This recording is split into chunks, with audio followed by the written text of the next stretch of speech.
राधे राधे बंधुओं। सुख सागर के द्वितीय स्कंद के तीसरे अध्याय में सुखदेव जी ने किस देवता की उपासना पूजा से किस वस्तु की प्राप्ति होती है यह बताया है। श्री सुखदेव जी बोले, हे राजा परीक्षित, मृत्यु के निकट पहुंचने वाले मनुष्य के लिए जो आपने मुझसे पूछा है वह मैंने कहा। अब एक दूसरा सिद्धांत सुनिए। उपासक जिस देवता की उपासना करता है वह उसे अवश्य ही प्राप्त होता है। जिसे ब्रह्म तेज प्राप्त करने की इच्छा हो उसे चाहिए कि वह ब्रह्मा जी की उपासना और पूजा करे। इंद्रियों की चतुरता चाहने वाले को इंद्र की पूजा करनी चाहिए। संतान की इच्छा रखने वाले को दक्ष आदि प्रजापतियों का पूजन करना चाहिए। जो लक्ष्मी की चाहना करते हों उन्हें दुर्गा जी की उपासना और पूजा करनी चाहिए। इसी प्रकार तेज के चाहने वाले पुरुषों को अग्नि की और धन के चाहने वाले वसु देवताओं की पूजा करें। प्रभावशाली बनने के लिए रुद्रों की पूजा करें। भक्ष्य भोज्य पदार्थ चाहने वालों को अदिति देवता की पूजा करनी चाहिए। स्वर्ग की कामना करने वाले को देवताओं की पूजा करें। राज्य की इच्छा रखने वाले पुरुषों को विश्व वेदों की, प्रजाओं को अपनी वश में करने वाले पुरुषों को साधु देवताओं की पूजा करनी चाहिए। आयु बल की इच्छा रखने वालों को अश्वनी कुमार देवताओं की और पुष्टि के लिए पृथ्वी की, प्रतिष्ठा के लिए स्वर्ग तथा पृथ्वी की और रूप चाहने वालों के लिए गंधर्वों की पूजा करनी चाहिए।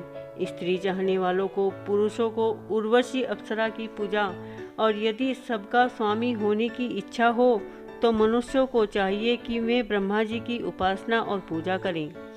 यदि इच्छा हो तो यज्ञ द्वारा श्री विष्णु जी की पूजा करें।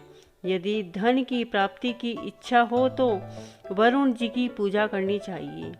यदि विद्या की इच्छा हो तो शिव जी को, और यदि स्त्री पुरुषों में परस्पर प्रेम की इच्छा हो तो पार्वती का पूजन करना चाहिए। इस प्रकार धर्म के लिए विष्णु जी की पूजा और संतान की वृद्धि के लिए पितरों को पूजना चाहिए। रक्षा के लिए यक्षों की पूजा करनी चाहिए और बल के लिए देव गुणों की पूजा, राज्य के लिए मनु की पूजा और शत्रु मारण के लिए राक्षसों की पूजा करनी चाहिए। भोगों के लिए चंद्रमा की पूजा, और जिसे केवल भक्ति की इच्छा हो उसे चाहिए कि वह ईश्वर भगवान की पूजा करे। इतनी कथा सुनकर शौनक आदि बोले, हे परस्पर विद्वान सूत जी, जब श्री सुखदेव जी ने राजा परीक्षित से ऐसा कहा तो उन्होंने फिर कुछ पूछा या नहीं, और कुछ तो फिर सुखदेव जी ने क्या कहा वह सब पवित्र कथाएं हम लोगों को सुनाइए, क्योंकि आपकी अमृतवाणी को सुनते हुए हम लोगों का चित्त नहीं भरता। आपके इस कथन से तो यही प्रकट होता है कि राजा परीक्षित श्री विष्णु जी के बड़े ही अनन्य भक्त थे और भगवान सुखदेव जी की विष्णु जी के परम परायण थे। तब जहाँ श्रोता और वक्ता दोनों ही उत्तम गुणों से युक्त थे तो उनके समागम में अवश्य ही श्रेष्ठ कथा सुनी गई होंगी। हे मुनि श्रेष्ठ, उन पुरुषों को धन्यवाद है जिनका समय श्री विष्णु जी की वार्ता में व्यतीत होता है, किंतु जो लोग उनके विपरीत हैं उन्होंने व्यर्थ ही इस पृथ्वी पर जन्म लिया है।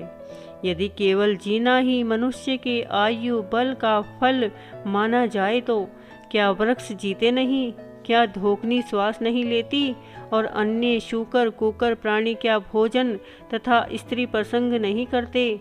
वह मनुष्य कुत्ता, सुअर और ऊंट, गधों के समान है, जिनके कानों में श्री विष्णु जी का नाम नहीं सुनाई पड़ता।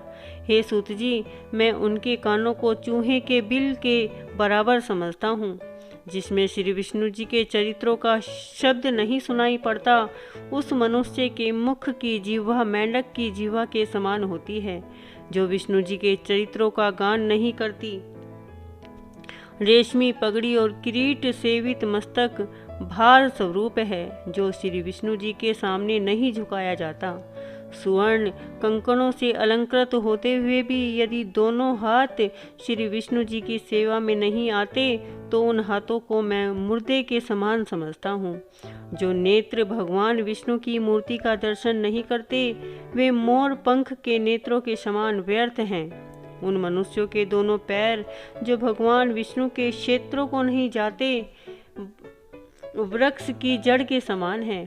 जो विष्णु जी के भक्तों की चरण रज को अपने सिर पर नहीं चढ़ाता वह जिंदा ही मुर्दे के समान है।